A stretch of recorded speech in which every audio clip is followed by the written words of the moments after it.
तो बच्चा कलन का आज हम पहला चैप्टर स्टार्ट करने जा रहे हैं, सातत्य तथा अवकलनीयता, यानी जिसे हम अवकलन के नाम से भी जानते हैं। ये टॉपिक बच्चा बहुत इंपॉर्टेंट टॉपिक है। जब तक आप इस टॉपिक को नहीं समझेंगे, जब तक आप जो दूसरा टॉपिक है समाकलन, उसको नहीं समझ पाएंगे, क्योंकि समाकलन में पूरा का पूरा अवकलन का कॉन्सेप्ट यूज होता है, अवकलन के फॉर्मूले यूज होते हैं। तो अगर आपको अवकलन नहीं पता होगा, यानी कि सातत्य तथा अवकलनीयता नहीं पता होगा, तो आप समाकलन भी नहीं कर सकते हैं, यानी कि आपके जो 44 नंबर हैं वो बेकार हो जाएंगे। ठीक है बच्चा, क्योंकि इसके बाद एक चैप्टर और है, वो भी बेस्ड ऑन अवकलन ही है, डिफरेंशिएशन है बच्चा। ठीक है, उसके बाद आपका इंटीग्रेशन और उसके बाद 2 चैप्टर्स और, वो सब आपस में ही कनेक्ट हैं। यानी कि मेन है ये, स्टार्ट यहाँ से हो रहा है, ये आगे जाके हर जगह यूज होगा, तो आपको ये आना चाहिए। और अवकलन वैसे भी एग्जाम में भी इससे बहुत ज़्यादा क्वेश्चंस बनते हैं बच्चा। ठीक है, तो वीडियो को लाइक शेयर करना यार मत भूलिएगा। तो बच्चों आज जो हम पढ़ेंगे वो पढ़ेंगे सातत्य तथा अवकलनीयता के बारे में। बेसिकली बच्चा इस चैप्टर के अंदर हम 3 टॉपिक के बारे में डिस्कस करेंगे, एक तो सातत्य के बारे में, एक अवकलनीयता के बारे में, और एक कॉन्सेप्ट और है बच्चा सीमा, लिमिट, उसके बारे में। तो इन 3 चीज़ों के बारे में डिस्कस करेंगे, देन आपका चैप्टर फिनिश हो जाएगा। तो फिलहाल हम आज बेसिक के बारे में बात कर रहे हैं। जैसा कि आप जानते हैं कि हम हर चैप्टर का बेसिक कराते हैं, बिल्कुल 0 लेवल से, क्या है, कैसे है, क्यों है, सारी चीज़ें बताते हैं बच्चा। ठीक है, तो फिलहाल इसके अंदर 3 टॉपिक है, सातत्य, अवकलनीयता और लिमिट। तो बच्चा पहले हम लिमिट को लेंगे, क्योंकि जो पहली एक्सरसाइज है आपकी 5.1 वो लिमिट से रिलेटेड है। ठीक है बच्चा, तो लिमिट के बारे में हम पढ़ेंगे थोड़ा सा, और लिमिट के बेसिक के बारे में समझेंगे। और बच्चा बेसिक वीडियो जरूर देखिएगा, इस चैप्टर की 2 से 3 वीडियो बेसिक की बन सकती हैं, क्योंकि टॉपिक बड़ा है। ठीक है, और समझना बहुत जरूरी है, क्योंकि 44 नंबर हमारे यहीं पर फंसे हुए हैं। अगर आपको बोर्ड में 44 नंबर चाहिए तो आपको इन 5 चैप्टरों को क्लियर करना पड़ेगा, जो अब आज से स्टार्ट हो रहे हैं। ठीक है बच्चा, आपका 50% लगभग पेपर कंप्लीट हो जाएगा बच्चा, ये ध्यान रखिएगा। तो वीडियो को लाइक शेयर करना मत भूलिएगा। ओके चलो, तो फिलहाल हम यहाँ बात करेंगे सीमा के बारे में। सीमा, जिसे हम लिमिट के नाम से भी जानते हैं। क्या लिमिट? अब ये लिमिट होती क्या है बच्चा? तो देखिए, लिमिट को समझने के लिए हमें थोड़ा सा कॉन्सेप्ट समझना पड़ेगा। क्या है लिमिट? बोलते हैं ना क्या यार, हर चीज की एक सीमा होती है, यानी लिमिट होती है। कहते हैं ना, हर चीज की एक लिमिट होती है या सीमा होती है, तो वही लिमिट है ये बच्चा। ठीक है, उसके बारे में हम यहाँ पे बात करने वाले हैं। तो बेसिकली बच्चा लिमिट को समझने से पहले देखिए एक चीज समझिए आप। जैसे मान लीजिए हमारे पास कोई बच्चा फंक्शन है, हमारे पास कोई फलन है, और उस फलन का किसी विशेष वैल्यू पर उसका हम मान निकालना चाहते हैं, किसी पर्टिकुलर वैल्यू पर उस फंक्शन का हम मान निकालना चाहते हैं। तो कैसे निकालते हैं, जैसे आइए समझते हैं। जैसे मान लीजिए मेरे पास एक फंक्शन है f(x) बराबर, ठीक है, और ये है x² + 2 अपॉन x + 5। ये एक फंक्शन है, या फिर आप यहाँ पे x + 2 भी कर सकते हैं। ठीक है, ये एक फंक्शन है, और इस फंक्शन का मैं पर्टिकुलर वैल्यू पर मान निकालना चाहता हूं, तो मैं कैसे निकालूंगा? कहेंगे सर बहुत इजी है, आपका वो पर्टिकुलर वैल्यू कौन सी है बस ये बता दीजिए। तो देखिए सपोज पर्टिकुलर वैल्यू 2 है, तो x = 2 पर मैं इस फंक्शन की वैल्यू यानी मान निकालना चाहता हूं, तो कैसे निकालूंगा? कहेंगे सर बहुत ईजी है। क्या करना है कि इस फंक्शन में x की जगह 2 लगा दो, इस फंक्शन का x = 2 पर मान आ जाएगा। तो करिए जरा, देखते हैं क्या आएगा। तो x की क्या लगा दो, 2 लगा दो, तो लगा दिए भाई। यहाँ भी लगाइए 2² + 2 अपॉन 2 + 2। सॉल्व करिए जरा सर, तो 2² हो गया 4 + 2 अपॉन 2 + 2 4। तो फाइनली 4 और 2 6 अपॉन 4। इसको कैंसिल करिए, 2 3 × 6 2 2 × 4। तो आपका जो मान है इस फंक्शन का x = 2 पर कितना आ गया? 3/2 आ गया सर। ऐसे निकालेंगे आप किसी फंक्शन का किसी पर्टिकुलर वैल्यू पर मान, ऐसे निकालते हैं। और भी निकाल सकते हैं, जैसे आप x = 3 रखना चाहें तो 3 पर भी इसका मान निकल सकता है। वो कैसे निकालेंगे? ऐसे निकालेंगे, x की जगह 3 लगा दो, तो f x की जगह हमने 3 लगा दिया, तो 3² + 2 अपॉन 3 + 2। तो यहाँ पे सॉल्व करेंगे, 3² 9 + 2 अपॉन 3 + 2 5। तो फाइनली 11/5 ये आपका मान आ गया।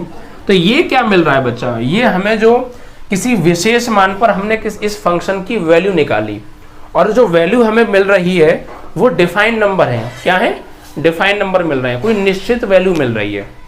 लेकिन बच्चा जब किसी फंक्शन का किसी पर्टिकुलर वैल्यू पर मान निकालें और वो मान हमें डिफाइन ना मिले, अनिश्चित मिले, डिफाइन ना मिले, तब इस लिमिट की हमें जरूरत पड़ेगी। ठीक है, कहते हैं ना कि भाई हमें लिमिट की जरूरत क्यों पड़ी? भाई यहाँ पर हम किसी फंक्शन का किसी पर्टिकुलर वैल्यू पर मान निकाल रहे हैं तो हमें डिफाइंड नंबर मिल रहा है। लेकिन कभी कभी क्या होता है, जब किसी फंक्शन का किसी पर्टिकुलर वैल्यू पर हम मान निकालते हैं तो वो मान हमें डिफाइन नहीं मिलता है, तो फिर हम उसका मान कैसे निकालेंगे?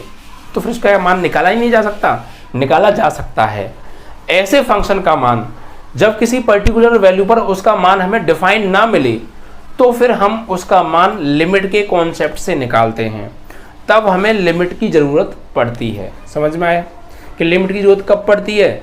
जब किसी फंक्शन का किसी पर्टिकुलर वैल्यू पर जो मान है वो डिफाइन ना मिले, डिफाइन ना मिले, परिभाषित मान ना मिले, तो उसका परिभाषित मान निकालने के लिए हमें लिमिट की ज़रूरत पड़ती है, लिमिट के कॉन्सेप्ट की ज़रूरत पड़ती है।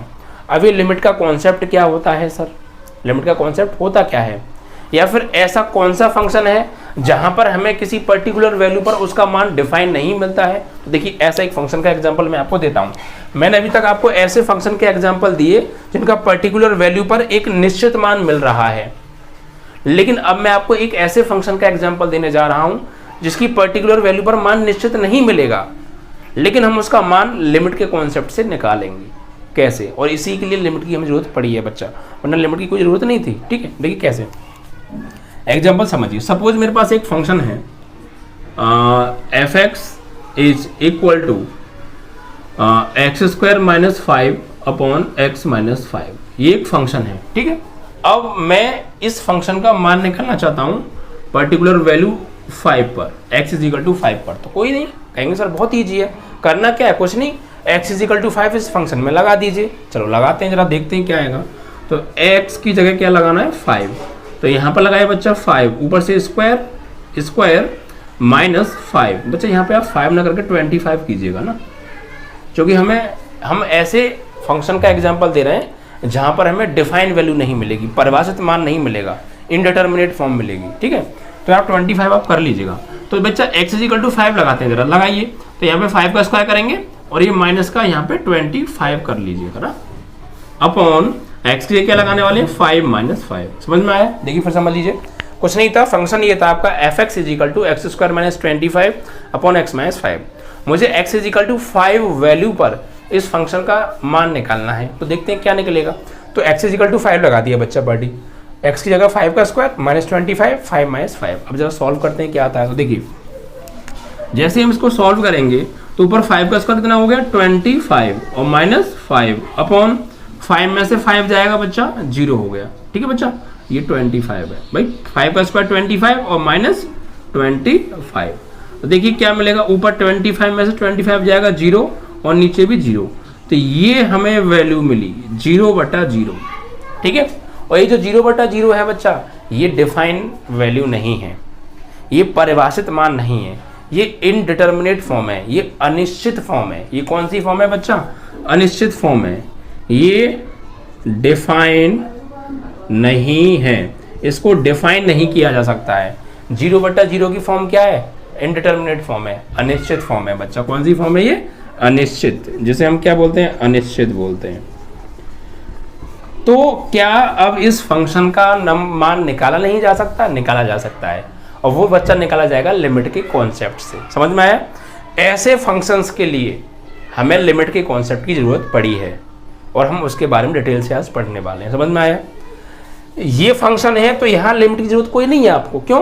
क्योंकि यहाँ पर किसी विशेष वैल्यू पर हमें डिफाइंड नंबर मिल रहे हैं, लेकिन कभी डिफाइंड नंबर ना मिले तो, और ऐसे ही क्वेश्चंस आएंगे एक्सरसाइज 5.1 के अंदर। ठीक है, वहाँ पर हमें फंक्शन की जो वैल्यू है वो डिफाइन नहीं मिलेगी अगर हम डायरेक्ट रखेंगे तो। ठीक है, तो फिर हमें लिमिट के कॉन्सेप्ट की जरूरत पड़ेगी, और उन सवालों को फिर हम लिमिट की मदद से निकालेंगे बच्चा। ठीक है, तो इस तरीके के फंक्शंस के लिए हमें लिमिट के कॉन्सेप्ट की जरूरत पड़ने वाली है आगे। ठीक है बच्चा, तो अब हम लिमिट का यहाँ पर कॉन्सेप्ट यूज करेंगे। आप कहेंगे सर लिमिट का कॉन्सेप्ट क्या कहता है, क्या होता है लिमिट का कॉन्सेप्ट। तो देखिए लिमिट का कॉन्सेप्ट ये कहता है कि आपको जो x इजिकल टू 5 पर अनिश्चित मान मिल रहा है, इनडिटर्मिनेट वैल्यू मिल रही है, ठीक है, x इजिकल टू 5 पर ही तो मिल रही है, जो हमें जो मान मिल रहा है वो डिफाइन वैल्यू नहीं मिल रही है, डिफाइंड नंबर नहीं है ये। तो डिफाइंड नंबर किस पर नहीं है, ये 5 पर ही तो नहीं है ना। तो ये कॉन्सेप्ट ये कहता है बच्चा लिमिट का कि आप डायरेक्ट 5 मत रखो, भाई 5 पर ही तो हमें डिफाइंड नंबर नहीं मिल रहा ना, तो आप डायरेक्ट 5 मत रखो।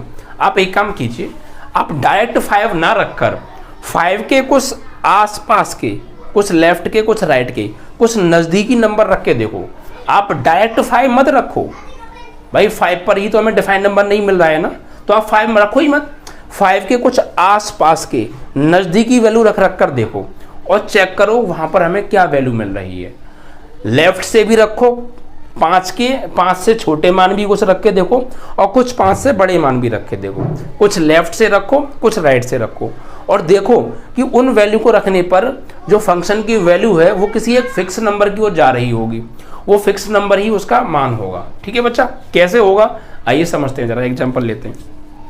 तो ये समझ गए आप, इतनी चीज़ समझ आएगी जो मैं समझाया, जितना मैं समझाऊंगा समझिएगा अच्छे से, क्योंकि बच्चा ये जो टॉपिक है ना अच्छे से समझ में नहीं आया था, बच्चा अच्छे बच्चे घूम जाते हैं यहाँ पे, ठीक है। इसलिए मैं आपको सिंपल से सिंपल तरीके से समझाने की कोशिश कर रहा हूँ, इसलिए मेरे साथ कनेक्ट जो रहिएगा, पूरी बातों को फोकस कीजिएगा, मेरे बोलने लिखाने सबको समझिएगा, हर चीज़ क्लियर होगी बच्चा, ठीक है। अब भाई हमने यहाँ पर ये देखा कि x इजिकल टू 5 पर इस फंक्शन की डिफाइंड वैल्यू नहीं मिल रही है, तो फिर अब इसका मान हम लिमिट के कॉन्सेप्ट से निकालेंगे। लिमिट का कॉन्सेप्ट क्या कहता है, मैंने भी आपको बताया कि आप डायरेक्ट 5 मत रखो, आप 5 के कुछ आस पास के मान रख के देखो और वहाँ देखिए कि वो फंक्शन का जो मान है वो क्या आ रहा है। जैसे एक एग्जांपल लेते हैं, जैसे मान लीजिए कि आप, मैं यही रख देता हूँ कि हमारा फंक्शन क्या है, f(x) is equal to X square minus 25 upon x minus 5, यही तो हमारा फंक्शन है। अब लिमिट का कॉन्सेप्ट ये कहता है कि आप यहाँ पर x की जो वैल्यू है वो डायरेक्ट 5 मत रखो, x इज इक्वल टू 5 आप डायरेक्ट मत रखो। आप क्या करो ये समझिए, आप देखिए यहाँ पर आप ऐसा करिए, यहाँ पर ये आपका फंक्शन f(x) और ये x, तो लिमिट का कॉन्सेप्ट ये कहता है कि आप डायरेक्ट 5 मत रखो, डायरेक्ट 5 मत रखो। जैसे आपको 5 रखना है तो 5 मत रखो, अभी आप जो 5 के लेफ्ट की ओर से यानी बाईं ओर से कुछ वैल्यू रखो और कुछ वैल्यू दाईं ओर से रखो, कुछ वैल्यू रखो लेफ्ट से और कुछ वैल्यू रखो राइट से। कैसे, जैसे लेफ्ट साइड से 5 से छोटी वैल्यू रख के देखो, जैसे 1 रख दो, 2 रख के देख लो, 3 रख के देख लो और उन वैल्यूओं को रखते रखते 5 के नज़दीक तक आओ। जैसे 1 रख के देखो, फिर 2 रख के देखो, फिर 3 रख के देखो, फिर 4 रख के देखो, फिर 4.9 रख के देखो, मतलब 5 के नज़दीक तक आओ। ऐसे ही कुछ वैल्यू राइट से रख के देखो, 8 रखो, 7 रखो, 6 रखो, फिर 5 पॉइंट समथिंग रखो, मतलब 5 के नज़दीक तक आओ और फिर देखिए कि उन वैल्यूज़ पर जो फलन का मान है वो कोई निश्चित नंबर की ओर बढ़ रहा है। अगर वो निश्चित नंबर की ओर बढ़ रहा है तो वही मान उस वैल्यू पर उस फंक्शन की लिमिट का मान होगा। कैसे, समझिए, जैसे मैं यहाँ पे डायरेक्ट वैल्यू नहीं रख रहा हूँ, ठीक है, मैं डायरेक्ट वैल्यू नहीं रख रहा हूँ, मैं क्या कर रहा हूँ, डायरेक्ट 5 नहीं रख रहा हूँ, 5 की लेफ्ट की ओर से कुछ छोटी वैल्यू रख के देखूंगा इस फंक्शन में। जैसे मैंने x इजिकल टू मान लीजिए 1 रखा इसमें, तो क्या आएगा, तो देखते हैं जरा। तो भैया हमने जब 1 रखा, देखिए यहाँ पे साइड में हम कैलकुलेशन करेंगे, ठीक है, तो हमने यहाँ पे 1 रखा f1, तो क्या आएगा 1 का स्क्वायर माइनस 25 अपॉन 1 माइनस 5, तो फाइनली कितना हो गया ऊपर 1 माइनस 25 यानी माइनस 24, और यहाँ पर आप क्या आएगा बच्चा माइनस के 4, इससे ही कट जाएगा 4 6 24, तो कितना आ रहा है 6 वैल्यू आ रही, कितनी आई 6 आई, ठीक है। आप कहेंगे सर 2 रख के देखना, जरा 2 रख के देखो, तो 2 रख के देख लेते हो जरा, या फिर 2 ना रखना चाह रहे हैं आप 3 रख के देखो, मतलब आप 5 से छोटी वैल्यू रखो और रखते रखते 5 के नज़दीक तक जाने की कोशिश करो। तो हमने 1 रख के देखा तो कितना आ रहा है 6 आ रहा है, ये तो 6 तो डिफाइंड नंबर मिल रहा है हमें।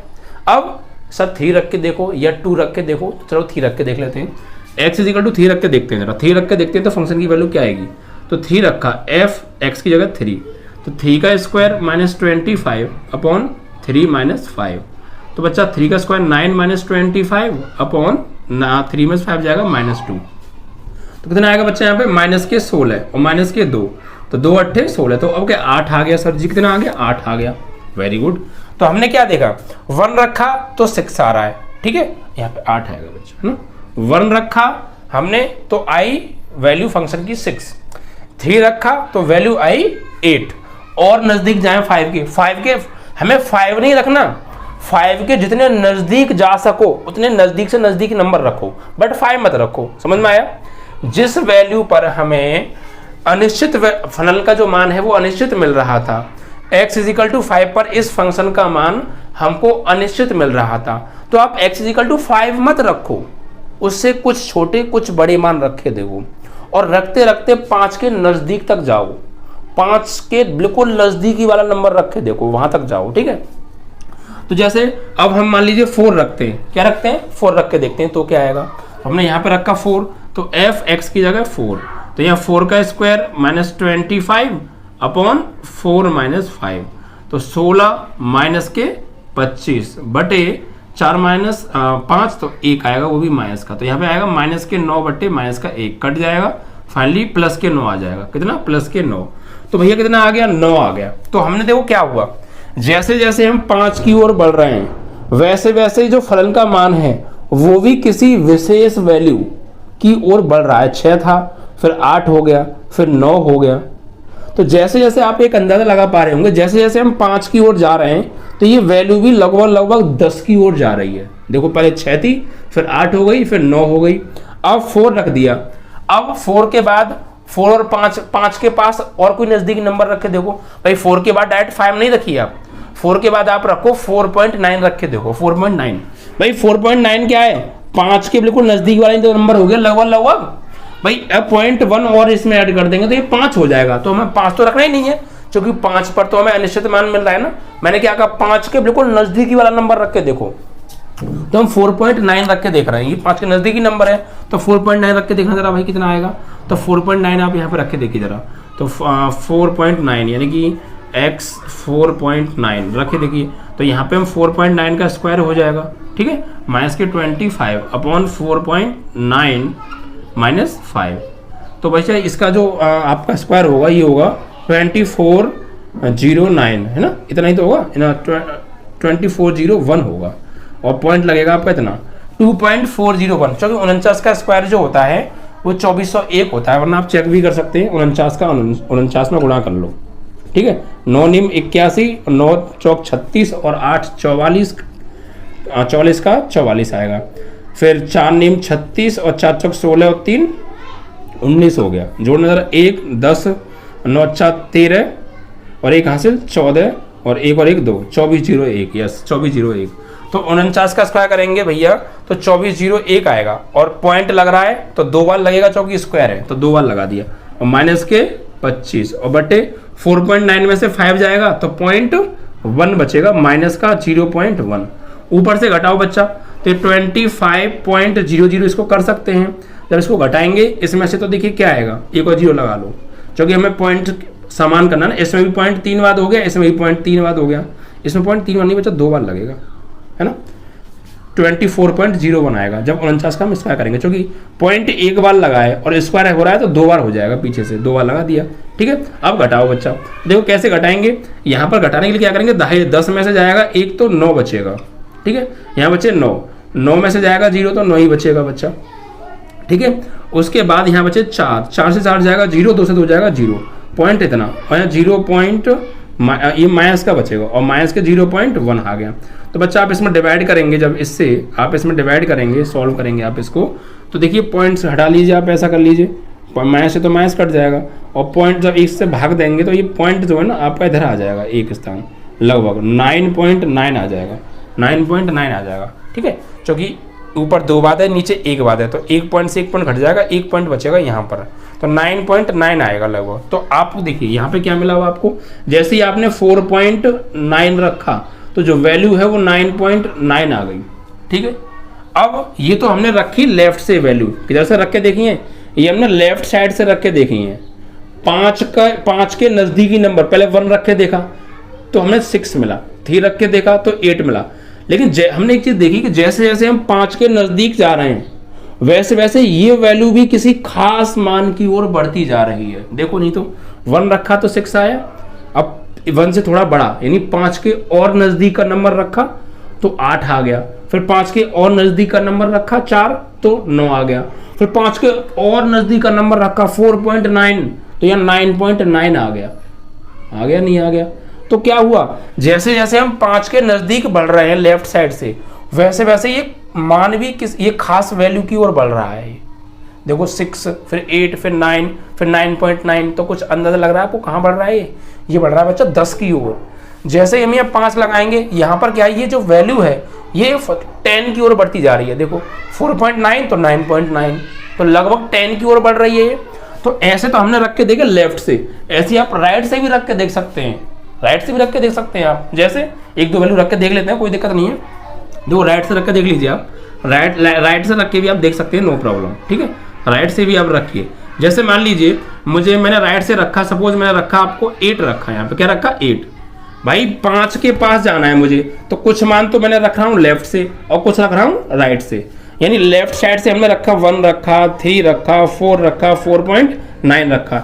ऐसे आप लेफ्ट से रखते हुए 5 के पास आओ, 8 रख के देखो, 7 रख के देखो, 6 रख के देखो, ठीक है, लगभग इसके नजदीक आओ, तो ये खास मान भी जो है एक इसी वैल्यू की ओर बढ़ता हुआ आएगा। वरना देखो रख लेते हैं, अभी तो हटा दें हम, ये हटा देते हैं हम, कोई दिक्कत नहीं है। यहाँ पे समझ में तो आ रहा है ना आपको, मैं जो समझाने की कोशिश कर रहा हूँ बच्चा, पूरा कॉन्सेप्ट समझा रहा हूँ, ध्यान से समझिएगा बस, ठीक है। जैसे अब मैं रखता हूँ बच्चा लगभग 8 रख के देखता हूँ, तो एफ एक्स की जगह 8, तो यहाँ 8 का स्क्वायर माइनस 25 और 8 माइनस 5, तो ये हो गया 64 माइनस 25 बटे 8 में से 5 जाएगा तो 3 आ गया। तो घटाओ बच्चा, 64 यहाँ 25 तो कितना आएगा बच्चा, हाँ यहाँ पे 14 से 5 जाएगा, तो 14 से 5 जाएगा तो आपका बचेगा 9, और यहाँ 5 से 2 जाएगा तो ये बचेगा आपका 3 बटे 3, 3 से भागो 3 एकम 3, 3 तिया 9, तो 13 आ गया। 8 रखा तो वैल्यू आई 13, 8 रखा तो वैल्यू आई 13। ऐसी और कुछ रख के देखो, 8 के और पास आओ, 6 रख के देखो, 6 रख के देखो, तो भैया 6 रखेंगे तो F6,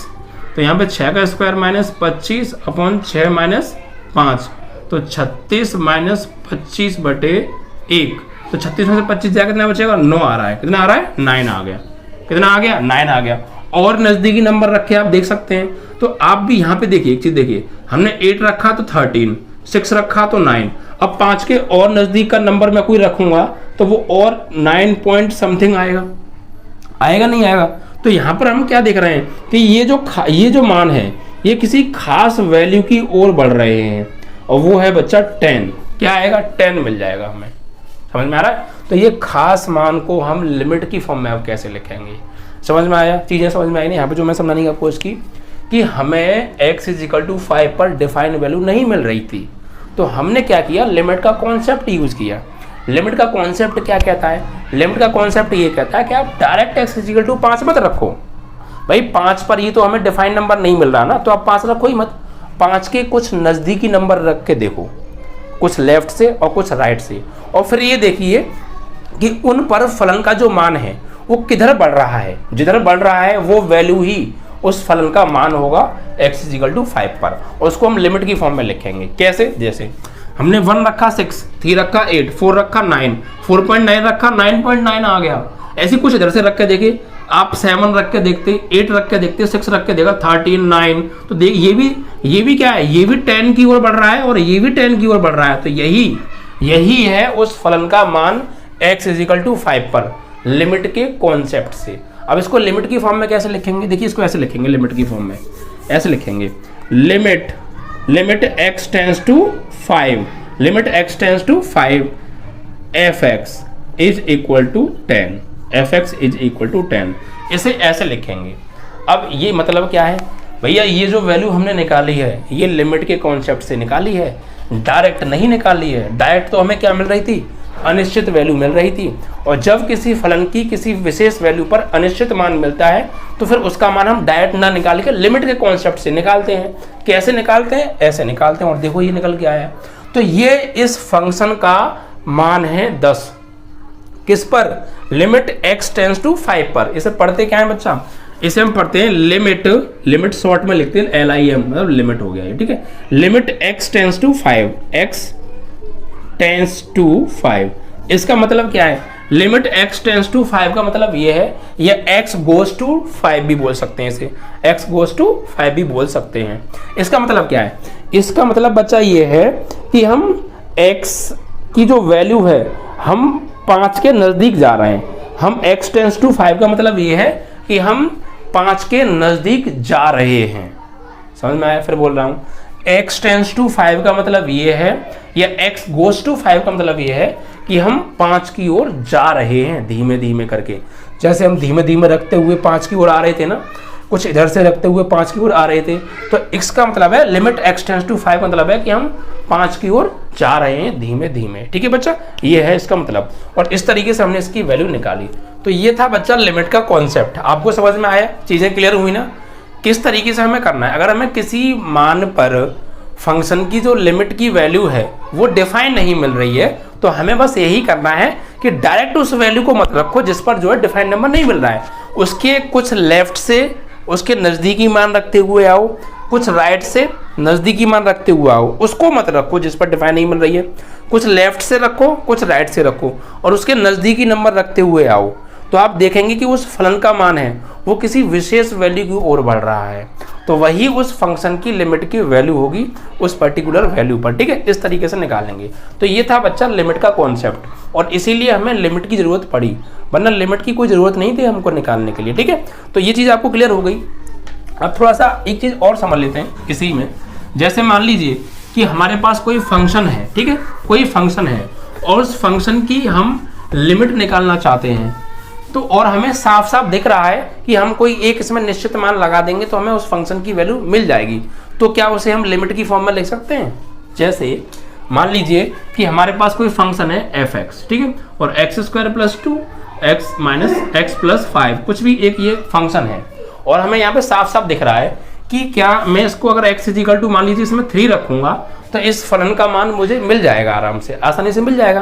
तो क्या मैं इसे भी लिमिट की फॉर्म में लिख सकता हूँ? तो बिल्कुल लिख सकते हो। कैसे? जैसे मान लीजिए हमने 3 रखा इसमें, तो 3 का स्क्वायर, भाई यहाँ पे हमने 3 रखा इस फंक्शन में, तो f3 रखा, तो 3 का स्क्वायर + 2 अपॉन 3 + 5, तो सॉल्व किया 9 + 2 अपॉन 5 और 3 8 हो गया, तो 9 और 2 11 अपॉन 8। तो ये क्या है? एक निश्चित नंबर हमें मिल रहा है। तो क्या इसे भी हम लिमिट की फॉर्म में लिख सकते हैं? तो बिल्कुल लिख सकते हो आप इसे लिमिट की फॉर्म में। कैसे लिखोगे? जैसे यहाँ पे लिखेंगे आप लिमिट x टेंस टू किस पर निकाल रहे हैं? 3 पर, x टेंस टू 3 और fx, और क्या आ रही है इसकी वैल्यू? 11 अपॉन 8 आ रही है। ठीक है, तो आप इसे भी लिमिट की फॉर्म में लिख सकते हैं। यानी अगर किसी फंक्शन पर हमें साफ साफ दिख रहा है कि इस पर हमें एक निश्चित मान मिल जाएगा, तो हम उसे भी लिमिट की फॉर्म में लिख सकते हैं। यानी कि इस फंक्शन का x = 3 पर जो मान आ रहा है वो बराबर होगा इस फंक्शन की x = 3 पर लिमिट की वैल्यू के। ठीक है, लेकिन बच्चा कभी कभी क्या हो कि हमें किसी फंक्शन पर ये साफ साफ ना दिख रहा हो कि इस वैल्यू पर इस फंक्शन का जो मान है वो डिफाइन मिलेगा या नहीं मिलेगा। यहाँ तो हम सीधे हमें दिख रहा था कि डिफाइन नंबर हमें मिल जाएगा, लेकिन कभी कभी हमें ना पता कर पाए, हमें ना दिख पाए कि डिफाइन नंबर मिलेगा या नहीं मिलेगा, असमंजस की स्थिति में हो, तो क्या करेंगे? तो फिर बच्चा हम एक लिमिट के कॉन्सेप्ट का यूज करेंगे, और उसमें बच्चा फिर आपकी 2 टाइप की लिमिट्स आ जाती हैं। उसमें फिर आपकी बच्चा 2 टाइप की लिमिट्स आ जाती हैं। कौन कौन सी? एक तो आएगी बच्चा आपकी वाम पक्ष सीमा, वाम पक्ष सीमा, जिसे हम left hand limit, left hand limit, और एक होती है बच्चा दाएं पक्ष सीमा, दाएं पक्ष सीमा, जिसे हम right hand limit, right hand limit के नाम से जानते हैं। ठीक है, जब हमें किसी फंक्शन की वैल्यू हमें डायरेक्ट हम ये पता ना लगा पा रहे हो कि इसकी वैल्यू हमें निश्चित मिलेगी या नहीं मिलेगी। यहाँ तो हमें निश्चित मिल रही, डायरेक्ट दिख रहा था भाई 3 लगा दूंगा तो डिफाइंड नंबर ही मिलेगा, लेकिन जब हम ना पता लगा पाएँ तो फिर हम इन लिमिट्स का यूज करेंगे। और यहाँ पर 2 टाइप की हम लिमिट पढ़ेंगे बच्चा, लेफ्ट हैंड लिमिट और राइट हैंड लिमिट, यानी वाम पक्ष सीमा और दाएं पक्ष सीमा। ठीक है, जैसे हम शॉर्ट में बच्चा लेफ्ट हैंड लिमिट को LHL लेफ्ट हैंड लिमिट के नाम से जानते हैं, और दाएं पक्ष सीमा को RHL राइट हैंड लिमिट के नाम से बच्चा हम जानते हैं। ठीक है, अब ये होता क्या है, इसको किस फॉर्म में लिखा जाएगा, तो देखिए LHL का मतलब क्या है, देखिए यहाँ पे मैं लिखूंगा LHL को हम कैसे लिखेंगे, LHL को लिखेंगे लिमिट। देखिए यहाँ पर हम क्या करेंगे, फंक्शन की वैल्यू किसी विशेष मान पर निकाल रहे हैं, तो मान लीजिए वो विशेष मान क्या है, a है, क्या है, स्मॉल a, और उस पर निकाल रहे हैं, तो यहाँ पे हम लिखेंगे limit x tends to a minus fx। ठीक है, a माइनस fx। और RHL का मतलब क्या है, RHL को कैसे लिखेंगे, limit x tends to a plus fx। अब इसका मतलब क्या है सर जी, देखिए इसका मतलब ये है कि हम क्या कर रहे हैं, हम हमें a पर क्या था, a पर हमें नॉट डिफाइन मिल रहा था, नॉट डिफाइन ए पर क्या मिल रहा था, हमें नॉट डिफाइंड नंबर मिल रहा था बच्चा। तो हमने क्या किया, हम एक डायरेक्ट ए नहीं रख रहे, कुछ तो वैल्यू हम लेफ्ट से रख रहे हैं, मतलब ए के नज़दीकी, और कुछ रख रहे हैं बच्चा हम राइट से। ठीक है, कुछ वैल्यू हम ए के लेफ्ट से रखते हुए बढ़ेंगे ए की ओर, ठीक है, और कुछ राइट से रखते हुए बढ़ेंगे ए की ओर, जैसे हमने अभी पीछे 5 पे किया था। तो हमें ए पर क्या हमने माना है कि ए पर हमें नॉट डिफाइन मिल रहा है, तो फिर हम ए पर कैसे उस फंक्शन की लिमिट की वैल्यू निकालेंगे, तो लिमिट के कॉन्सेप्ट से। और लिमिट के कॉन्सेप्ट में 2 तरह की लिमिट आएंगी, एक आपकी लेफ्ट हैंड लिमिट और एक राइट हैंड लिमिट। इसमें लेफ्ट हैंड लिमिट क्या होती है, लेफ्ट हैंड लिमिट को लिखते कैसे हैं, ऐसे लिखते हैं इस तरीके से, limit x tends to a minus fx, और राइट हैंड लिमिट को limit x tends to a plus fx, और ऐसे इसे पढ़ते हैं। अब इसका मतलब क्या है, देखिए हमने लेफ्ट हैंड लिमिट में लिखा है, लेफ्ट हैंड लिमिट में हमने लिखा है limit x tends to a minus लिया है, और इस हमने a प्लस लिया है। इसका मतलब क्या है, इसका मतलब ये है, माइनस का मतलब सिर्फ ये है बच्चा, माइनस यहाँ पे सिर्फ ये दर्शा रहा है कि हम a से छोटी वैल्यू, लेफ्ट साइड से a से छोटी वैल्यू रखते हुए हम a के नज़दीक आ रहे हैं। a से छोटी वैल्यू, माइनस का मतलब ये है a से छोटा, a से थोड़ा छोटा, a माइनस का मतलब क्या है, a से थोड़ा छोटा, क्योंकि a पर तो हमें डिफाइंड नंबर मिल ही नहीं रहा है, तो हम a से छोटी वैल्यू रखेंगे। तो a माइनस का मतलब है a से थोड़ी छोटी वैल्यू, बस माइनस का मतलब और कुछ नहीं है। यहाँ पर सिर्फ इतना माइनस ये बताना चाह रहा है कि जो a की वैल्यू है वो थोड़ी उससे छोटी है। यहाँ पर जो x का मान है वो a से थोड़ा छोटा है, a माइनस मतलब a से थोड़ा छोटा, a माइनस मतलब a से थोड़ा छोटा, ठीक है। तो इसका मतलब ये है कि हम लेफ्ट साइड से a के नज़दीक आ रहे हैं, और a प्लस का मतलब ये है कि हम राइट साइड से a के नज़दीक आ रहे हैं, यानी a से बड़ी वैल्यू रखते हुए हम a के नज़दीक आ रहे हैं, और a से छोटी वैल्यू रखते हुए हम a के नज़दीक आ रहे हैं, ये लेफ्ट साइड से है। ठीक है, तो a माइनस का मतलब ये है कि हम लेफ्ट साइड से a से छोटी वैल्यू रखते हुए a के नज़दीक आ रहे हैं, और a प्लस का मतलब ये है कि हम राइट साइड से a से बड़ी वैल्यू रखते हुए a के नज़दीक आ रहे हैं। बस ये माइनस और प्लस का यहाँ पर मतलब है, और इसका कोई मतलब नहीं है बच्चा। ठीक है, तो यहाँ पर हम क्या करेंगे, इस कॉन्सेप्ट का यूज करेंगे, लेफ्ट हैंड लिमिट और राइट हैंड लिमिट।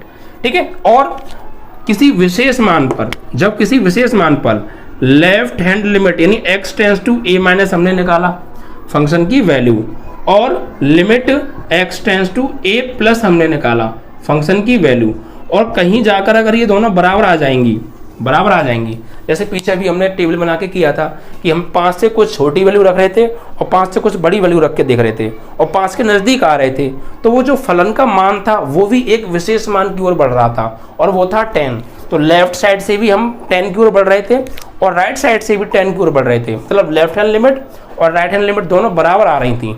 तो जब भी कभी हमारी लेफ्ट हैंड लिमिट निकालेंगे हम और राइट हैंड लिमिट निकालेंगे, और लेफ्ट हैंड लिमिट और राइट हैंड लिमिट दोनों बराबर आ जाएंगी, तो ऐसी स्थिति में बच्चा जो लिमिट है उसका अस्तित्व होगा। ठीक है, यदि लेफ्ट हैंड लिमिट यानी LHL बराबर आ जाए राइट हैंड लिमिट RHL के, तो यहाँ लिखेंगे, यहाँ पर लिमिट का यानी लिमिट यानी कि सीमा का, लिमिट का